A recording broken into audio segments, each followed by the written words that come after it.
Okay, this is Pastor Center. We got our Skoolie conversion done. This is Skoolie number 3. After we go on our road trip, I'm going to take you back to school because there's some things you need to know when doing a Skoolie conversion. Some laws. Every state is different than every state. So anyways, our Skoolie conversion was a transport to move us.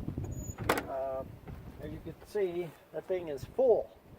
It's loaded all the way from the front to the back. If you see my other videos, parts 1 and 2, I totally take the seats out and rebuild the bus so we can load this thing up to get us moved to Wyoming. Okay, this camera I just got off eBay. It was about $10. It's wireless. I wired it up inside here. Can't know if you can see it or not. There it is, sticking out there. And some wires I just taped up here. And I found some wires to wire to from lights inside somewheres. But we use that because, as you can tell, we got this thing packed, jammed. There's no way you'd be able to see out the rear view mirror. So that's why we put that rear view camera up here so we could see, the driver can see behind him. Okay, here's that camera thing, rear view thing. Actually, you got this out of my son's dually. Remember that white 97 dually Cummins he had that he flipped, he doubled his money on? Well, that was inside it. Didn't have the camera, but this is the wireless thing for the camera in the back. And I just found some hot wires and wires in here to turn it on when we had the rear view camera going. So we're going to go on our road trip and then we're going back to school. There's a Skoolie going down the road. Got to have a CDL driver to drive it to Wyoming. Well, we just crossed into the Wyoming border. Still got about 400 miles to go with that old bus.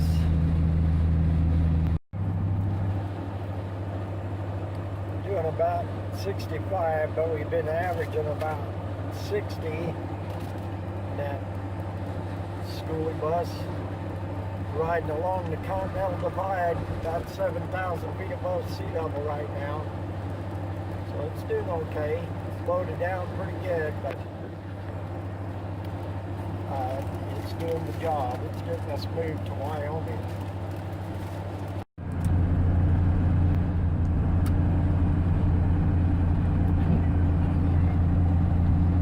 Skoolie road trip, almost to Rawlins, Wyoming. Old Skoolie's having a hard time pushing this 7% grade. We're almost at 8,000 feet. We'll be at 9,000 feet before too long. The summit of this mountain here. It's the highest point on I-80. Highest point in I-80. It's about 9,000 feet above sea level. Well, there's the old Skoolie here at the Lincoln Memorial Highway, I-80, highest point. It's about 9,000 feet above sea level. Abraham Lincoln monument here for the old Lincoln Highway. This is the highest point elevation. I can't find the sign, but it's around here somewheres.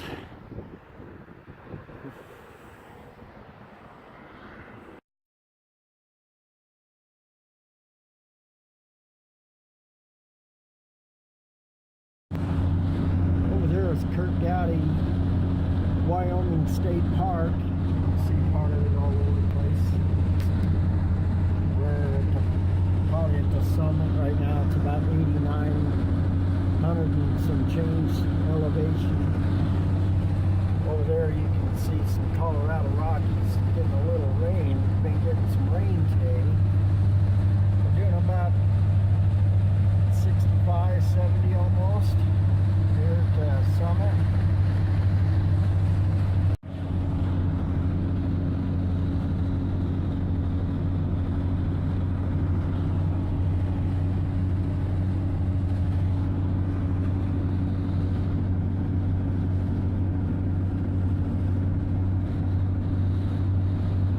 wonderful, beautiful Wyoming. We're in Wyoming now, and we got our Skoolie to Wyoming. And okay, as you can see, wasn't used as intended. I had hopes and dreams of having my wife and kids and grandkids riding along, moving us to Wyoming. Unfortunately, it didn't work out that way, mainly because of state laws. So you want to be sure that whatever state you're either residing in or going to, you understand the laws. Now in Wyoming, whatever your vehicle came out as at the factory, that's what it's going to be for the rest of its life. In other words, this is a school bus, a vehicle that transports people. More than 10 in Wyoming, the law requires if you have more than 10 people in your vehicle, you have to have a Class B bus license. Other states it's only 15. You'll see, like my old church, we had a 15 passenger van. We were able to haul 15 people without a CDL or a bus license. In Wyoming it's different. It's only up to 10. Anything 10 and more, you have to have a bus Class B license. And certain states will let you convert a school bus into a motor home by adding a bathroom, a generator, I think a water container, and it can be taken, the title could be taken to the state and be called a conversion, but not in Wyoming. Wyoming, it's a bus, it's a bus. You can convert it to whichever you want it to be, but you still have to have a Class B license to drive it. And also this bus has air brakes, so you need an air brake endorsement in order to drive the bus. And I don't really necessarily want to go through all that right now, because we just wanted to use this thing to move us from Utah to Wyoming. And praise the Lord, I have a pastor here in Wyoming that has a Class B license, and he volunteered to transport this bus to Chugwater, where we are at now. I thank my pastor for that. And now my school bus is done. We're done using it as a bus. We're done using it as a transport to move. We've moved everything to Wyoming now. And I know a lot of you are going to get mad at me, because I'm going to pull the engine and transmission out of this thing and use it for another project now that I am done with it. And we'll use parts and pieces off of it in future videos. We recycle everything. Nothing gets wasted on our premises. So you'll see me using this motor and transmission in another vehicle someday. And I may use these seats and some other stuff, like the mirrors and whatever. I put a camera in the back for my pastor when we were moving, so he could see behind, because I blocked the rear view out. And so there you have it.